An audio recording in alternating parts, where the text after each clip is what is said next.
Welcome back. Here's an interesting fact from Nielsen. 120 million Americans drink wine and continue to prefer wine over beer. Well, as you know, pairing your meal with the right wine can elevate your dining experience from good to great. However, figuring out which one to pair with your meal can be confusing. So to help us out, I have advanced sommelier Brian Phillips. He's going to reveal the recent trends in wine and tell us how to expertly navigate wine pairing when you're dining out. Hi, Brian. Hello, Audrey. Thanks for having me on. Pleasure being here. My pleasure.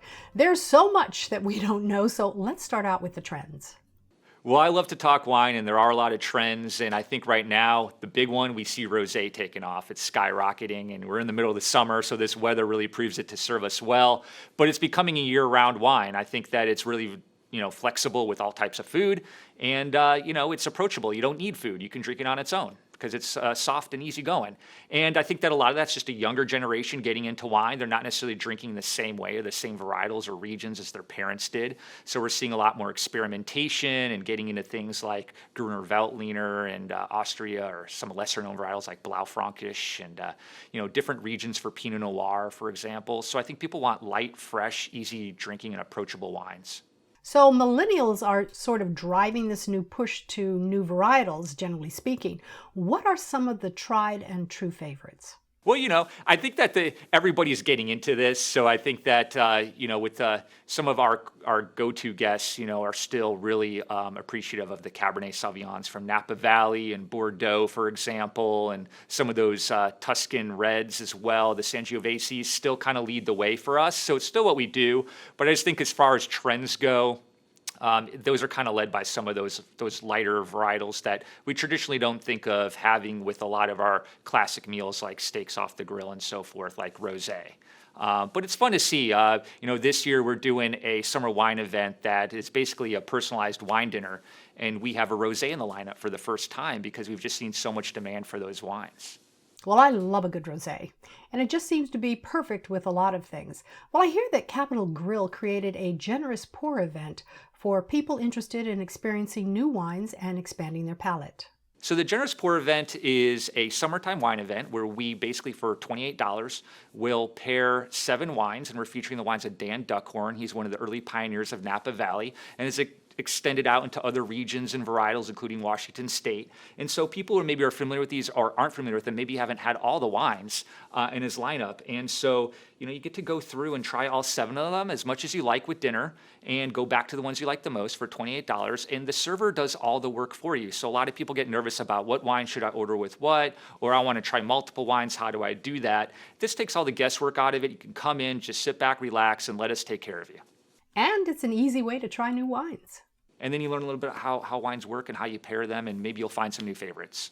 When it comes to pairing the right wine with a meal, what tips do you have to help us navigate the choices when we're dining out? I think there's a lot of rules there. If there's not that server there to help you out, I think that you keep it simple. Good with good wine with good food always kind of works. But then think about the weight of the wine with the weight of the food. So really crisp, light white wines with, say, seafood, shellfish, lighter dishes like that, so they don't overpower each other. And then as you kind of go from lighter to heavier, and you get into, say, the steaks, then you probably want something a little bit bolder like a Cabernet, Merlot, or Zinfandel. And then I really tend to fall back on some wines as well. If I can only select 1 or 2 bottles for a table and everyone's ordering different food, what do? I think Pinot Noir, some of those lighter bodied reds that sit in the middle that don't overpower seafood but can still work with steaks are a really good go-to, very diverse.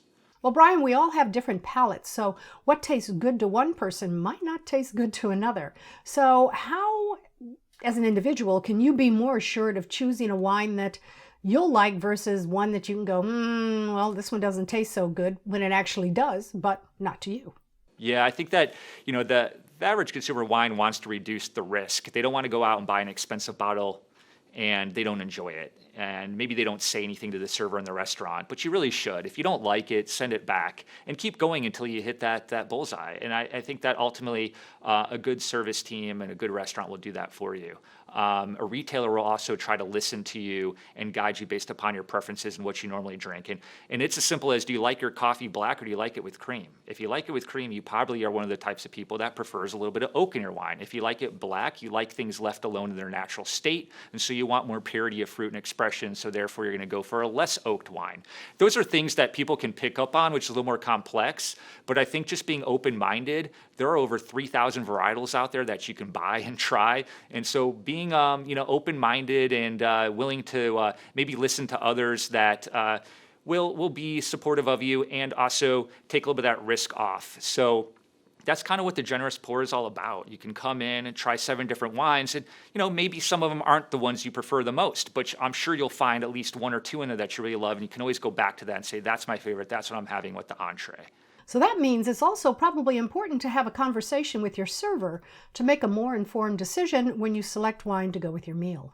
Yeah, of course. And I always say to our service team members at the Capitol Grill that the first step is really to ask the right questions and then listen.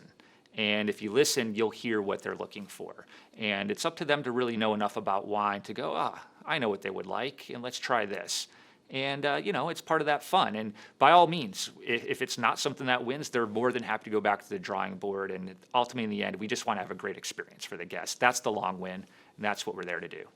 And for a list of Capitol Grill's restaurants, I guess we can go to the Capitol Grill website, right?